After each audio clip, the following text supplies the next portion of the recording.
Hello and thank you for joining us. Hundreds of federal troops are leaving Minnesota following weeks of protests in response to the Trump administration's immigration crackdown.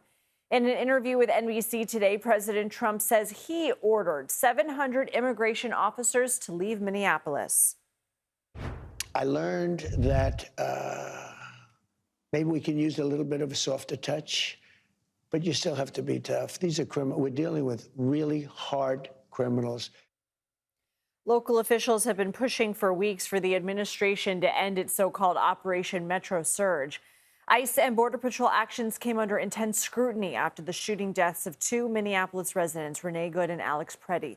More than 300 former federal prosecutors sent a letter today to Attorney General Pam Bondi urging the Justice Department to allow local authorities to independently investigate the shootings. The letter says, quote, blocking a state law enforcement agency from investigating potential violations of state law in its own jurisdiction would mark a severe departure from established DOJ norms and pose a serious threat to the rule of law.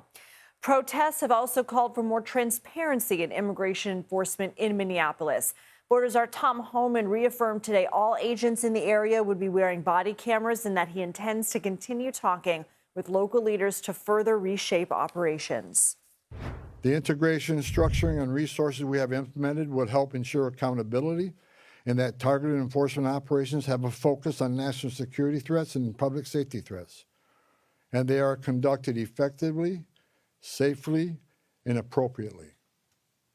Again, this is smarter enforcement, not less enforcement. CBS News Homeland Security correspondent Nicole Sganga joins me now. So Homan said there will still be around 2,000 federal agents in Minneapolis. What will they be doing? Yeah, Lindsay, 2,000 is still an incredible number of federal agents, more than what we saw in similar deployments to Los Angeles and Chicago. So we should keep that in mind. I mean, Tom Homan says that there will be more targeted operations here, that they will continue to go after individuals with criminal histories or individuals who have criminal violations. But it's worth noting, I mean, the Trump administration has said the state's not cooperating, that they're not honoring what's known as detainer requests from ICE, meaning, if a state prison releases an undocumented migrant after they serve their sentence, they're not transferred to custody to ICE. But we actually talked to the top corrections official in Minnesota, Paul Schnell, who flatly denied that and went on to say that the state carried out a review of its prison population and found 380 non-U.S. citizens are currently in Minnesota custody statewide. And of those, DHS has only requested 270. So the state is actually informing the Department of Homeland Security that there are 110 actual criminals behind bars now who are undocumented, who they can pick up as soon as they're done filling their statements. So still a little bit of space between what we're hearing from Tom Homan and what we're hearing from officials on the ground.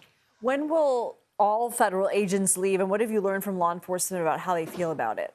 Yeah, there's no timeline right now, but in terms of how local law enforcement feel about Operation Metro Surge, I think they're disheartened in the way that law enforcement has carried out their business. I spoke with Brooklyn Park Police Chief Mark Bruley, who told me essentially that his off-duty officers have been targeted in some cases, and that the way in which law enforcement has conducted many of these raids is concerning. Take a listen. The truth is that's never the case in law enforcement, that the ends justify the means. What we know is it only matters if we do it right. The how matters completely in law enforcement. It doesn't matter if you arrest 15 people, but you violated the Constitution. It was wrong. We, local law enforcement, just like federal agents, take an oath to uphold the Constitution. And local law enforcement told me they had to rebuild so much trust between the community and law enforcement after the killing of George Floyd. They feel like they are back in that position again, Lindsay. Nicole Sganga, thank you.